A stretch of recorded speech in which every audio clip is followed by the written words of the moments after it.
Ang problema, itong AX at yung AKAP, pinaghahalo-halo nila, ang ending, asan ang listahan?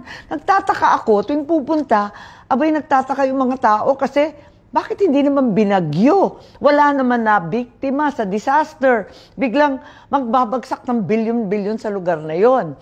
Pagkatapos, yung mga lugar naman na talagang binaha, nasalanta ng kung ano-anong bagyo. Ayan, hindi naman bibigyan ni isang kusing.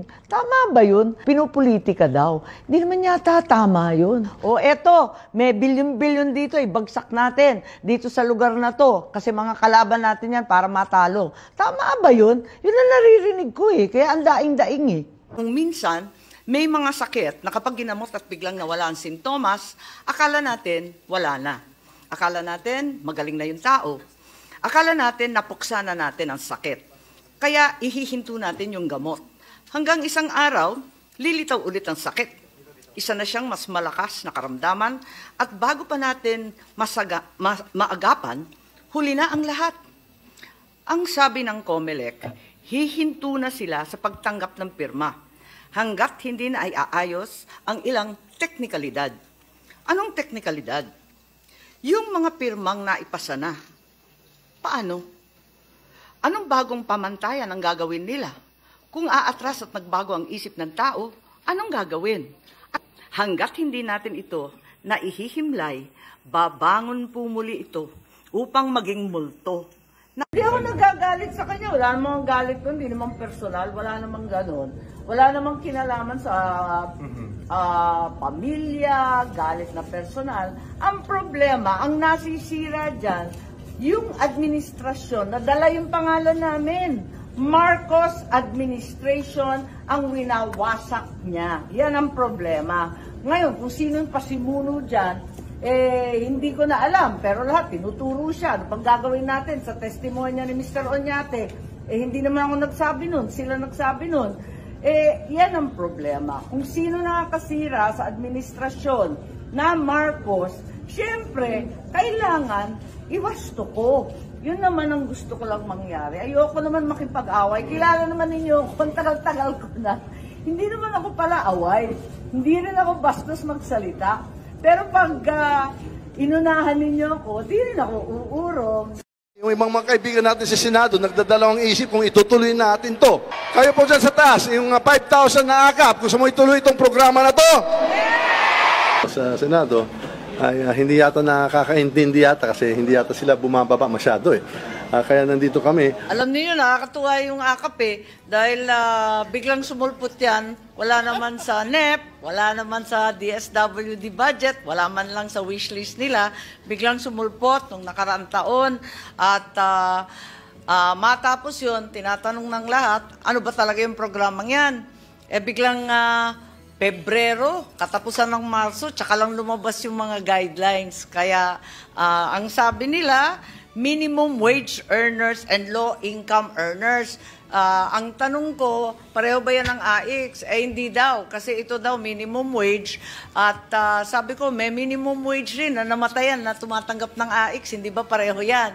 Sana, pag isahin na yung pondo, para malaking-malaki, lahat ng hihingi, mabigyan ka agad, wag na natin paghiwalayin, wala nang turuan, wala nang sisihan, wala nang akuhan na amin lang to, wala nang ganun.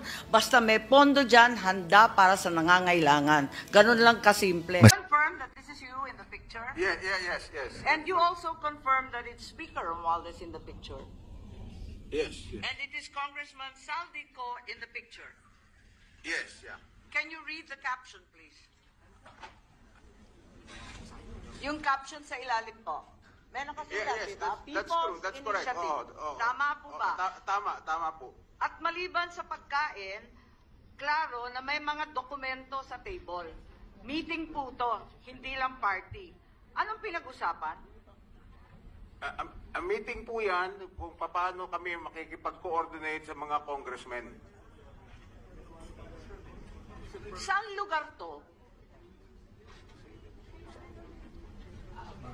Saan ginanap itong parting to? Para lang malaman namin. Sa ano po yan? Sa townhouse sa Forbes Park. Kanino nga? Kaninong lugar? Ipaliwanag. Wala namang masama magtipon-tipon sa bahay ng Miss Quisino. Ano ho yan? Dalawang townhouse. Hindi, kanino na, po? Na Kaninong lugar? pinagpipit. Inyo? Bahay mo? Bahay mo ba? It's a meeting Attorney place. Abisado, please. It's our meeting place. No, pero sino may-ari? Sino ang... Sino may-ari ng bahay? Si Speaker Romualdez po. Bahay ni Speaker Romualdez. Yes. Ganon. So, ang naging Diyan host doon at po kami nagkumbida ay si Speaker Romualdez. Tama po Ako ba? po ang nagkumbida. Dapat Paano ka po magkukumbida? Di mo bahay. Oo nga. Bira naman. Oo nga po. Dapat po yan sa bahay ko. Dahil meron ho akong party house sa Dasma. Walang tao doon. Pero hindi ba maliwanag na kung bahay ni Speaker... Ang sabi ng staff, doon na lang gawin sa bahay ni Speaker. Dalawang bahay ni Speaker eh. Isa sa Okay. McKinley at isa... Hindi ba maliwanag? Ha? Hindi ba maliwanag kung bahay ni Speaker siya nagpatawag ng meeting, di talagang Ako po nakikialam ang- si ako Speaker po ang sa People's ako po ang Initiative? nag-initiate ng meeting. Pero sinabi po na doon na lang gawin sa townhouse ni Speaker. But ako po ang nag-initiate. Ay, Dapat po sa ganon. bahay ko, pero sinabihan ako na doon na lang pumunta. Sino nagdala ng papeles? Kasi bahay niya. Ikaw nagdala ng papel? Mga lawyer po. Yung mga lawyer. Mga lawyer po, dala-dala So, nila yung bahagi mga ka papeles. talaga ng Project PI. Yung Project PI na tinetext sa mga kongresista, pati ako nga na-text kasi luma na yung number ko eh. Bahagi kayo ng Project PI. Yeah. Kasi I sought the help of the speaker. Inamin ko Yeah, naman po. you've said that before. Natulungan kami Opo. dito sa signature gathering. Right. Okay, kilala ninyo itong sina Attorney Redentor Tuason? I don't know. Suset Sumalinog, Timothy Lagundi. Kilala niyo itong mga to? Hindi po. Okay. Kasi meron kaming mga screenshot dun sa Project PI na galing sa mga congressman. At sabi mo, nakikipag-coordinate ka kay Speaker na CEO at sa mga hawak ng niyang Congress. Yeah, congressman. that's correct. That's correct, Madam Senator. Okay. So,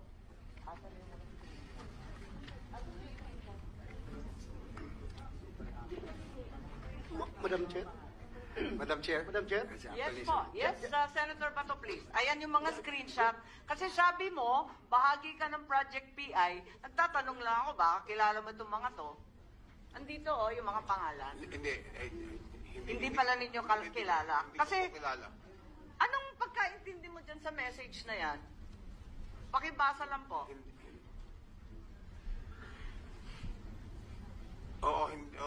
Hindi ko po alam. I don't know all of the details because, Hindi, lahat ng kongresista pinapasubmit, sa National Secretariat Attorney Red Tuason. Ayun. Ayan ang hinihingi nila, yung mga kopya, at saka accomplished signature forms. Kasi sabi ninyo, may kinalaman kayo sa second batch ng signature forms, di po ba? Yes. So, isasubmit dito sa mga taong hindi ninyo kilala, samantalang kayo ang nagpa-imprenta? Senator Bato, please. Madam Chair, gusto ko lang ipa-confirm kay Mr. Uñate. Since sinabi niya kanina na he sought the help of the Speaker para makakuha ng perma. So, pumayag siya. In fact, meeting kayo, di ba? Yes. Pumayag siya. So, meaning, sinabi mo, perma ang nasa likuran nitong People's Initiative. Humingi kayo ng suporta galing kay Speaker Romualdez. Binigyan kayo ng tulong, ng suporta para tumakbo ng yung People's Initiative. Ibig sabihin, si Speaker Romualdez isa na rin sa nasa likod ng Pumayag naman po si Speaker. Pumayag si Speaker. Nasa likuran na rin siya. Natulungan nga kami kasi siya ang CEO ng Congress. Kaya nga, gusto ko lang i-confirm sa'yo na siya rin ay kasama na, nasa likod na rin, nagpapatakbo ng PI. Dahil nga, he- tumulong he- siya sa inyo, di ba? Yeah, he is helping us. Thank you for that. Thank you for that answer.